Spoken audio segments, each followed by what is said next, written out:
বিসমিল্লাহির রহমানির রহিম। আল্লাহুম্মা সাল্লি আলা মুহাম্মাদ, আল্লাহুম্মা বারিক আলা মুহাম্মাদ। খুব গুরুত্বপূর্ণ একটা বিষয় যে আল্লাহর রসুলের সম্বন্ধে ভারতে মানে খারাপ কথা বলাই সবাই প্রতিবাদ করছে। আসলে সবাই সবার জায়গা থেকে প্রতিবাদ করা অবশ্যই কর্তব্য। তার কারণ আল্লাহর রসুল আমাদের কলিজা বলতে গেলেই চলে। তার কারণ পৃথিবীর বুকে বেঁচে থাকাকালীন তার প্রতি যে পরিমাণে ভালোবাসা, আমি আমার ব্যক্তিগত দিক দিয়েই বলছি, আমি অমন ভালোবাসা অমন কাউকেই ভালোবাসি রে। আল্লাহর রসুলকে যেভাবে ভালোবাসি আমি, তো বিষয়টা আমি আসলে ফেসবুকে কথা বলার উদ্দেশ্য এইটাই যে আজকে আমরা হয়ে গেছি ফেসবুক যোদ্ধা। ফেসবুকে এসেই শুধু আল্লাহ রসুলের কেউ কটূক্তি করলে, কেউ খারাপ মন্তব্য করলে আমরা ফেসবুকে এসেই শুধু কথা বলি। কিন্তু বিষয়টা হলো, আমার ভিতরে আল্লাহ রসুলের কতটুকু জীবনের যে আল্লাহ রসুলের অনুকরণ করা, এইটা আমার ভিতরে কতটুকু আছে। যারা আল্লাহ রসুলের নিয়ে কটূক্তি করছে তারা তো আল্লাহ রসুল সম্বন্ধে জানে না, এই কারণে করছে। সেও আল্লাহ রসুলের উম্মত, কিন্তু বেয়াদব। কিন্তু আপনি তো আল্লাহ রসুলের উম্মত।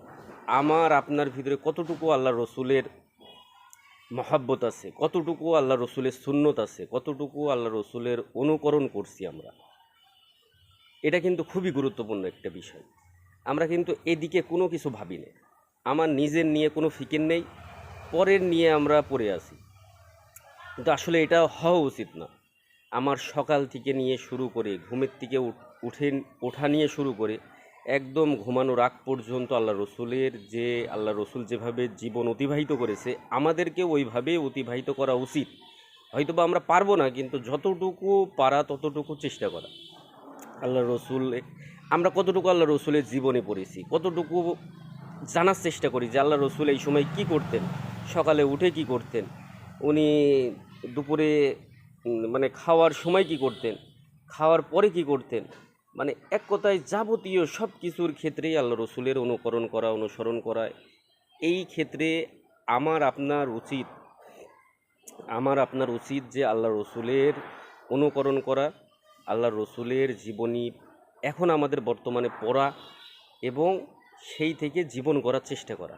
যারা কটূক্তি করছে তারা তো, আমি কি বলবো, তাদের জন্মের সমস্যা আছে এখন, কিন্তু আমাদের জন্মের তো সমস্যা নেই। আমরা তো আল্লাহ রসুলের কথা মানতে পারি। আমরা মুসলমান হিসাবে আমরা কতটুকু আল্লাহ রসুলের, মানে এক কথায় আল্লাহ রসুলের জীবন অনুকরণ করা কতটুকু করছি, এটা সত্যি আমাকে এত পরিমাণে ভাবায় যে কল্পনার বাইরে। আমরা মুসলমানরা ঠিক না, যারা বেদিন আছে তাদের হিসাব তো টোটালি আলাদা, কিন্তু আমরা মুসলমান কতটুকু ঠিক। আজকে দেখেন, আজকে এতটা বড় সুযোগ যে আলেম ওলামাদেরকে মোটামুটিভাবে যদি আমরা সাপোর্ট করি, আজকে তারা দেশকে মোটামুটিভাবে নেতৃত্ব দেওয়ার একটা জায়গায় পৌঁছাবে।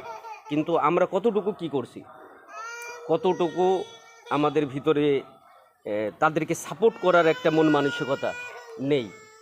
তো এইগুলো আসলে আমাদের ভিতরে নিয়ে আসতে হবে। আমরা আমরা এক কথায় যে যেখানে আসি সেখান থেকেই আল্লাহ রসুলের মোটামুটি জীবন অনুকরণ করব এবং চেষ্টা করব যে দিন কীভাবে জিন্দা হয় পৃথিবীর বুকে। তার কারণ আমরা পৃথিবীর বুকে খলিফা বলা হয়েছে আমাদেরকে, আল্লাহ রসুল খলিফা করে পাঠিয়েছে। কিন্তু আমরা হয়ে গেছি পৃথিবীর বুকে সবচাইতে বড় আবর্জনা বলতে মানে খুবই কষ্ট লাগে। কিন্তু আজকে আমরা মুসলমানরা ঠিক না, আমাদের ভিতরে গ্রুপিং, আমাদের ভিতরে নানান সমস্যা, আমাদের ভিতরে মানে কি বলবো, কিছু বলার নেই, আমার মুখে আর ভাষা নেই। আমি এইসব বলতে গেলে আমার শরীরের ভিতরে আগুন ধরে যায়। কি বলবো, আসলে আমাদের উচিত যে মুসলমানরা আগে ঠিক হওয়া, মুসলমানরা আল্লাহ রসুলের বেশি অনুসরণ করা। যারা বেদিন আছে তারা সেই দিন নিয়ে পড়ে থাক, আমরা যে দিন নিয়ে আসি আমরা এই দিন নিয়ে কিভাবে আগানো যায়, কিভাবে আগাতে পারি, এটা নিয়ে আমাদের চিন্তা ফিকির করা উচিত। তো যাই হোক, বড় ছোট যাই বললাম, ভুল হলে মাফ করে দেবেন। কিন্তু আসলে মুসলমানরা আমরা যদি একত্রিত না হই, আমরা যদি না হই, এই কোশ্চিন কালেও কোনো কিছু করা সম্ভব না। সারা জীবনে এইভাবে মার খেতেই হবে, সারা জীবনে এইভাবে পদদলিতই হবে, এবং আল্লাহ রসুলের সম্বন্ধে কেউ কটূক্তি করবে আর আমরা ঘরে বসে বসে বিরিয়ানি আর গোশ খাবো। এটাই আমাদের এখনকার যে দিন, এটা হয়ে দাঁড়িয়েছে। তো আমাদের এটা থেকে পরিবর্তন হওয়া উচিত। সবাইকে আবার শুভেচ্ছা জানিয়ে, সবাইকে ভালোবাসা জানিয়ে এবং সবাইকে আল্লাহ তাআলার আমানে রেখে শেষ করছি। আল্লাহ হাফেজ।